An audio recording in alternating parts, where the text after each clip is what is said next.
This module provides an introduction to recording MIDI tracks in Digital Orchestrator.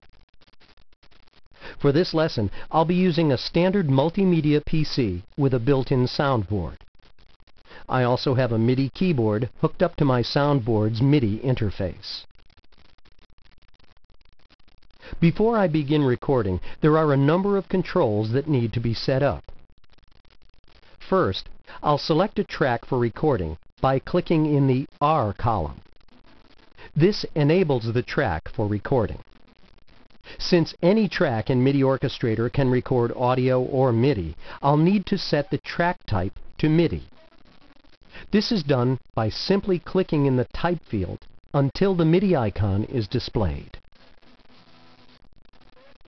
Now I need to select a port. This is the computer's hardware device that the track will play through. For example, this could be the soundboard synthesizer driver, a MIDI interface driver, or the Windows MIDI mapper, which usually is configured to the soundboard synthesizer.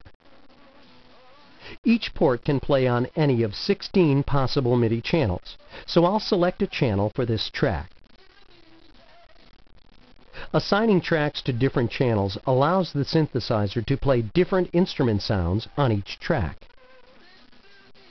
Now I should be able to hear the synthesizer when I play the keyboard.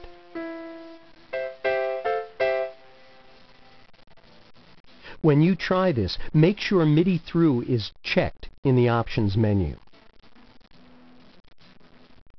Now it's time to select an instrument sound, also called a patch. Clicking in the Patch column displays arrow buttons for selecting any of the 128 general MIDI sounds. Right-clicking on the Patch column displays the Patch Selection dialog. This display provides a better view of the instrument options.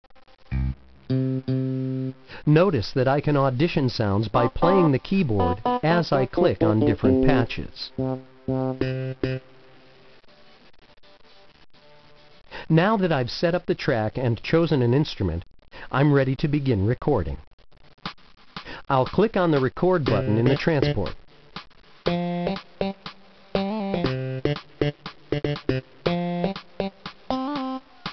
To stop recording, press the Stop button.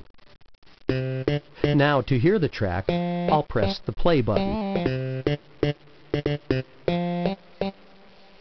There are a number of things I can do to the track from the track screen after the part has been recorded. For example, to extend the playback, I can loop the track by clicking in the L column. Note that I can change the instrument sound even after the part has been recorded. The track can be easily transposed by clicking in the Transpose column. Of course, the volume can be adjusted as well as the pan position.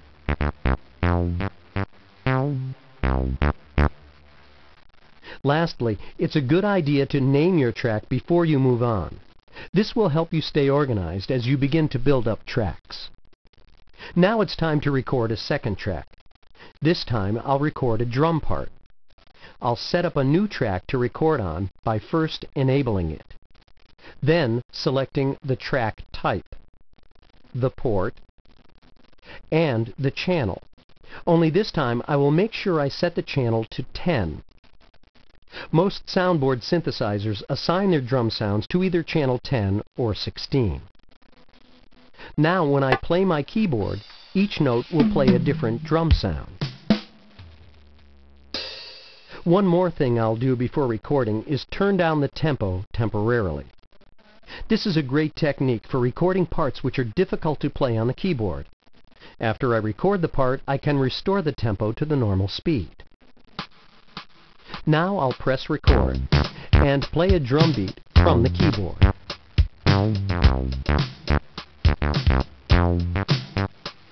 Once again, when I am done, I'll press stop, loop the track, crank up the tempo, and press play to hear it back.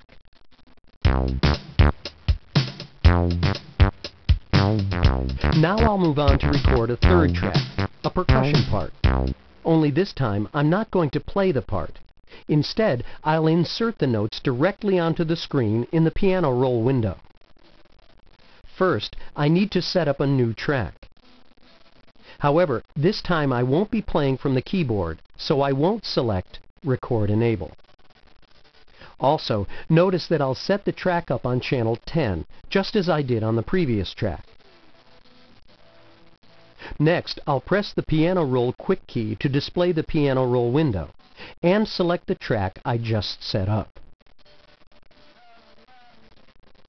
Before I begin inserting notes, I'll choose the pencil cursor mode. Select a note duration and a velocity value. The velocity determines how hard or loud the note will play. Lastly, I'll turn on the Snap to Grid feature. This feature creates a grid in the piano roll display and pulls notes onto the nearest grid line as they are inserted. Once again, since my track is set to drum channel 10, each pitch will represent a different drum sound.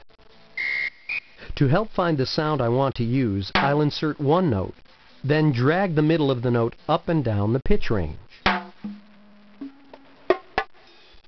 Once I have found the sound I like, I'll insert more notes to create my percussion part.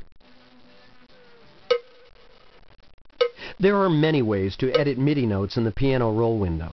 You'll be learning more about these techniques in the MIDI editing tutorial. When working in the piano roll window, I can at any time audition my work by either playing it in the conventional way or using the scrub feature. To use the scrub feature, simply right-click the mouse in the bar number area and drag the play position cursor to the right to hear the notes. This is especially helpful when inserting complex chords and melody lines. Now that my percussion part is complete, I can return to the track window by clicking on its Quick button. Then loop the new track and listen to it along with the other tracks. By the way, pressing the spacebar is another way to start and stop playback of the sequencer. A third way to record a part into Digital Orchestrator is with the step record mode. This can be a very helpful tool for entering complex passages. The step record mode allows you to insert notes in non-real time from an external MIDI controller. Just select the mode, select the desired insert note duration, and begin playing. The cursor will advance automatically after each note is played. The right and left cursor arrows will move the cursor forward for a rest or back to add more notes. If you don't like what you played, hit the backspace key or select Undo, just like you would in a word processor.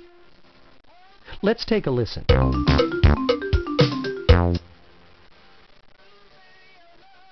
Finally, I'll lay down one more track, only this time I'll show you how you can begin recording from any point in the song.